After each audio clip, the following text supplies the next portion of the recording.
Good afternoon. So my name is Catherine Fenneman. I'm the Director of Communications here at Boston Scores. Super excited to be here with this amazing panel of women today to talk about their journey, personal journeys in sport. So thank you all for joining us for this conversation. Let's get started with some introductions. We'd like to get to know each of you a little bit more, including how you first got involved with sports. I'm Julia Hill, and I am a coach for Scores, and I also am a teacher at the McKay School in East Boston. And I got started in sports just when I was really little. My mom and my grandma were athletes, and they put me into sports, and I sort of never looked back. Amazing. Gilda Doria, I'm a board member for Boston Scores. I'm also a CEO and co-founder of a startup called Soccerhead. As a child of immigrant parents and a very high energy, my parents put me into sports when I was really little just to stay active and form community with amongst a group of friends. I was very fortunate just being an immigrant from Paraguay. My dad was very fond of soccer, specifically having grown up in Argentina. So I very much thank him for just the love and passion instilling in the sport that really stuck with me. And I'm Sarah Harks. I'm a staff member at Boston Scores, the elementary school soccer coordinator. So I work with a lot of Julia's kids. Like these guys, I also started sports at a young age, just trying different ones. And soccer was the one that stuck right from the start. So it's kind of my main sport for the rest of my life. My name is Anaya. I'm a senior at Boston Latin Academy. I started Scores in 7th grade in the middle school program. And similar to everyone else, I stepped on the field and never looked back. My mom got me into soccer for the most part because when I was born, she started playing soccer, and I was at her practices, I was at her games, and just touching the ball just created a spark that just never left. That's awesome. Thank you all so much for sharing. So as we mentioned, National Girls and Women in Sport Day really focuses on the important work of advancing gender equity within sports. And so with that in mind, would any of you be willing to share if you've experienced any barriers to participating in sports because of your gender? And how have you navigated those barriers? I can speak of an example, just what I'm going through now. I mean, I think as women, we kind of navigate these obstacles and these barriers to entry, just being a female, whether it be in sport or outside of sport. But most recently, I was actually at a pickup game in North End in Boston, and I showed up, and it was one of my first times at the game. And everyone kind of looked at me. I was the only girl on the field, and I was like, all right, I know what I need to do. I need to step on the field and score some goals and demand respect for myself. And although it's an obstacle even on and off the court, I'm sure we'd all agree, I also see it as a huge opportunity that this sport being a minority as a female, you demand respect for yourself and you gain a lot of confidence. And I think when you do provide women resources, it kind of helps elevate us to the next level. And when we do have what we need in terms of resources, mentorship, and support, we can really conquer the world. And I think sports shows us that kind of day in and day out. Yeah. I coach actually the boys team at the McKay, and when I first started out, I had a couple parents sort of just questioning why is a woman coaching the boys team? And it's just so interesting because I've never really experienced something like that before, where I had to be you see men coaching women's team all the time. So also that's such a great opportunity, I think, for me to show the boys and how great women can be, and that it should be more of a norm.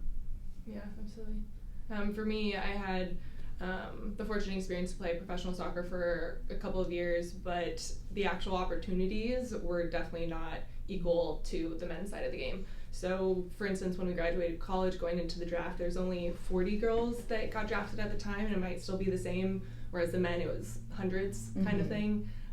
So the actual opportunity to find that competitive level was difficult, and then to sustain it because of the finances involved was also difficult and just not as equitable. So it made it hard to stay invested at a high level because of the opportunities and the resources. I think also being in high school is very difficult in sports because it's always a competition, girls versus boys, what team is better. and a lot of the times they highlight boys sports, especially boys soccer, way more than they do girls. And so I think it's just a barrier, just like putting yourself out there and be like, yeah, I'm a girl, I play soccer, like if I score, I deserve my name to be sound the loudspeaker in the morning just as much as the boys, you know? And so it's just like a motivation thing, like using the hate, using the negativity, using all of this as just motivation to just do better, keep going, go harder, go home, you know? Yeah. I love that so much. Yeah. Well, it's just like we're all such bulldogs. Like, so for real though, like you give us nothing and like look what we do, and I just think it speaks to like this whole premise of like National Women in Sports Month and kind of like the advocacy around it. It's truly like, I feel like we could all kind of communicating the same theme. Like I just can't imagine a world where you give more resources, more opportunity, like more empowerment to females.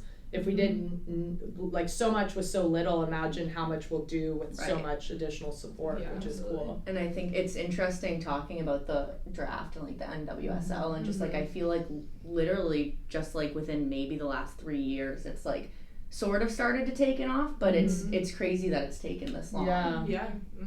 Like especially even after, you know, years and years of the women's team, the national team doing so well that like the NWSL is just taking off now. So true.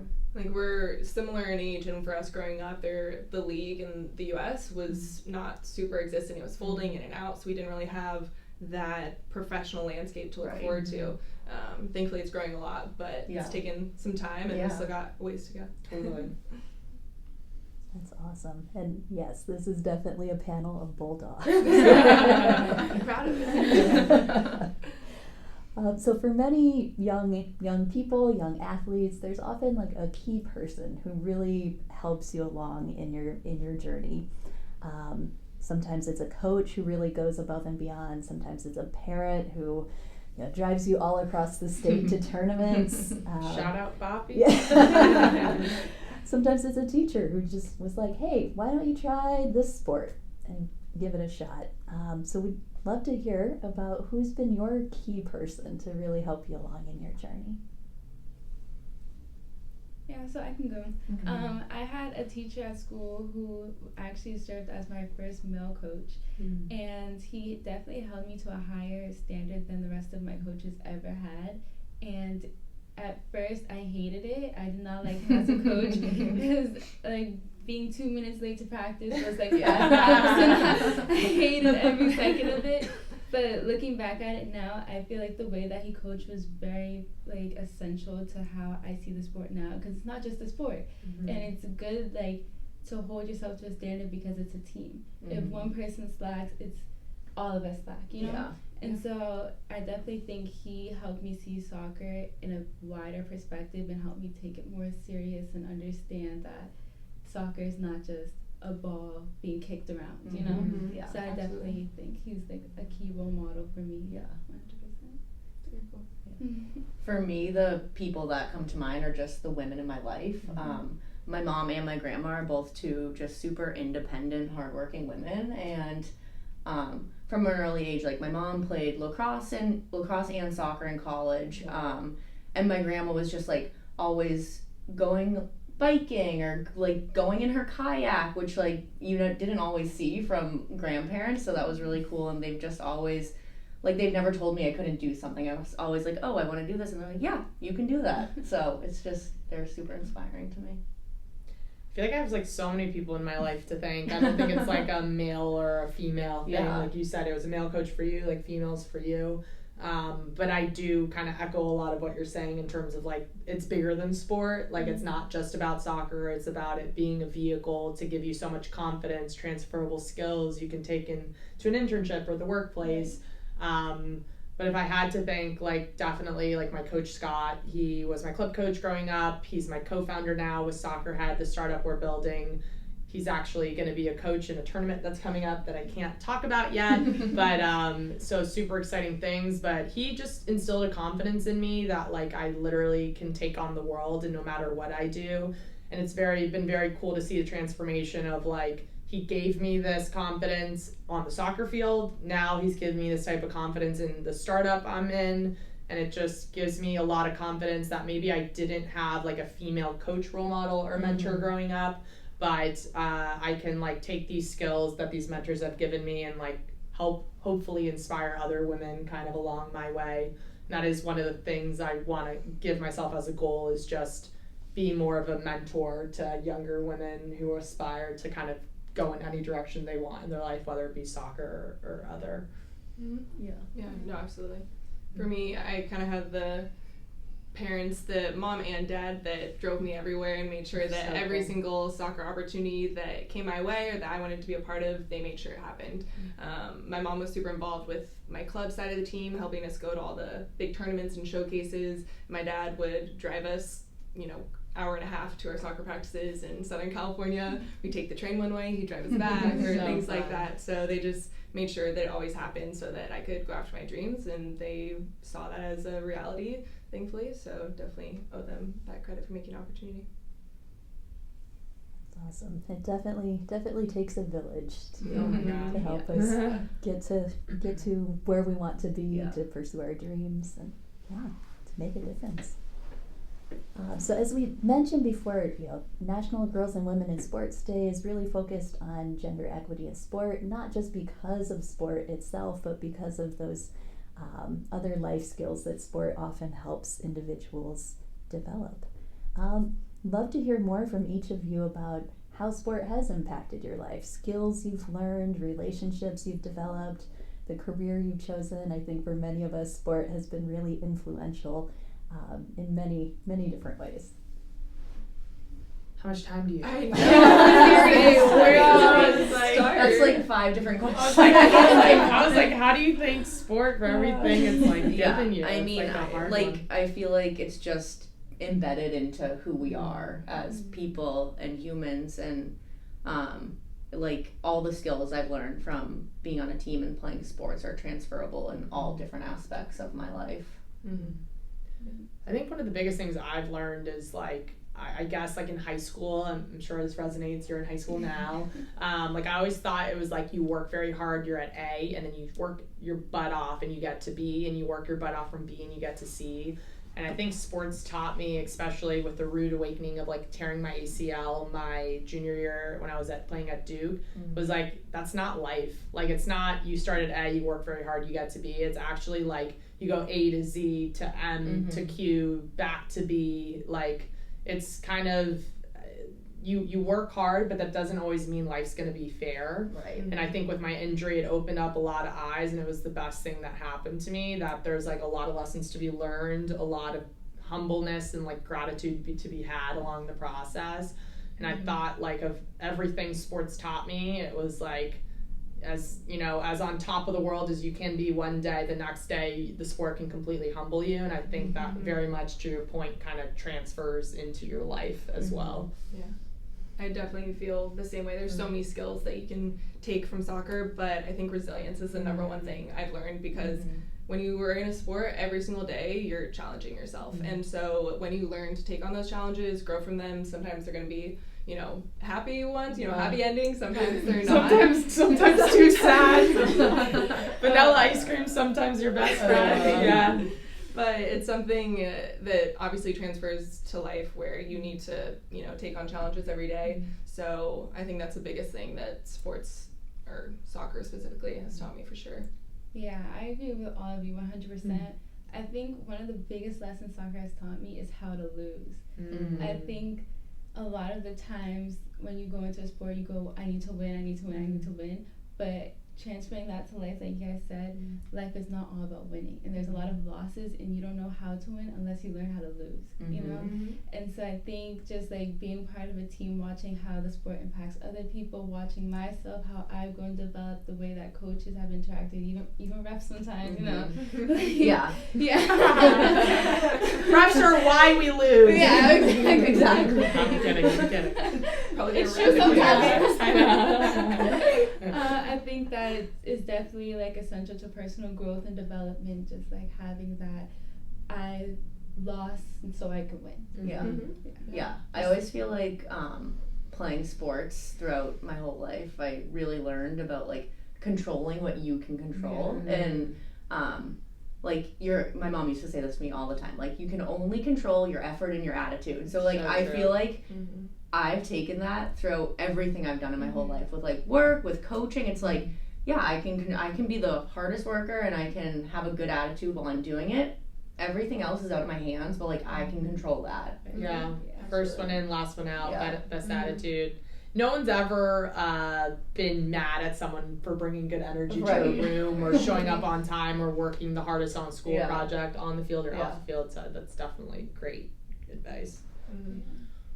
In terms of relationships, I'm sure everyone in this room, I mean, we're here involved with soccer, so, Yeah. you know, and we've all started since a young age, so it's maybe safe to say that most of our relationships throughout our lives had been involved with soccer to some extent. Yeah. But I wish I knew as much as you knew it in high school, man. I That know, took me I know. that took me till I was 30 to figure some of the stuff out you were saying. I was like, wow. Stop. Last time your years, So she got the girl. Posse scholarship. Yeah. I was like taking notes. I was like, maybe I need to add that to my portfolio of things to work. The Boston on. Score alum. Yeah, literally. Guys, dropping wisdom over Yeah. here.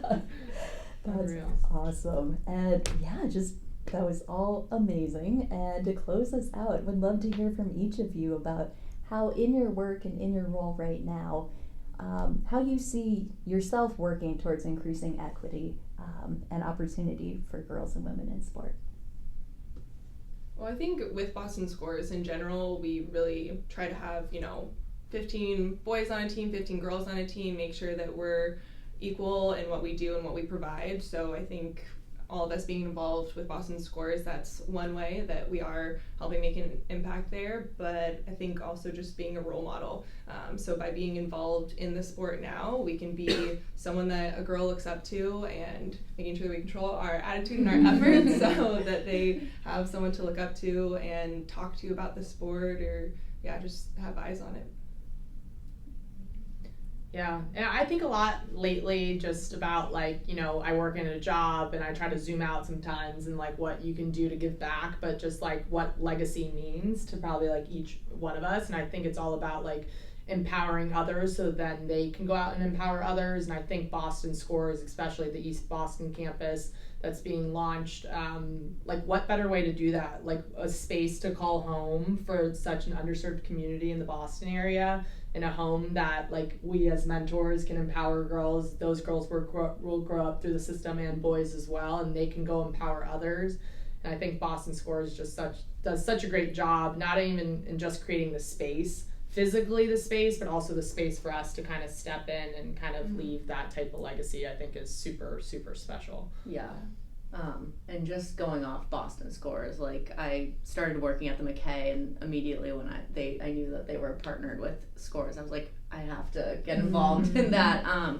And just like getting out there every day, and I mean, 15 girls, 15 boys on a team, and a lot of the times we're practicing together, boys and girls, and they all love it. They all love to be together. They love the intensity of the practices. And yeah, it's just a good time. It's awesome. Yeah. I would say for me, growing up, I always saw male refs. Always. There's always male refs. Mm-hmm. So recently I started reffing like younger girls soccer games. So I Yeah. think that's one way that just like to advocate, just help them out. Like when they lift their foot up to do a throw, and just tell them next time, keep your feet on the Yeah. ground. And then also my little sister just started playing soccer, and so I have volunteered to be the assistant coach.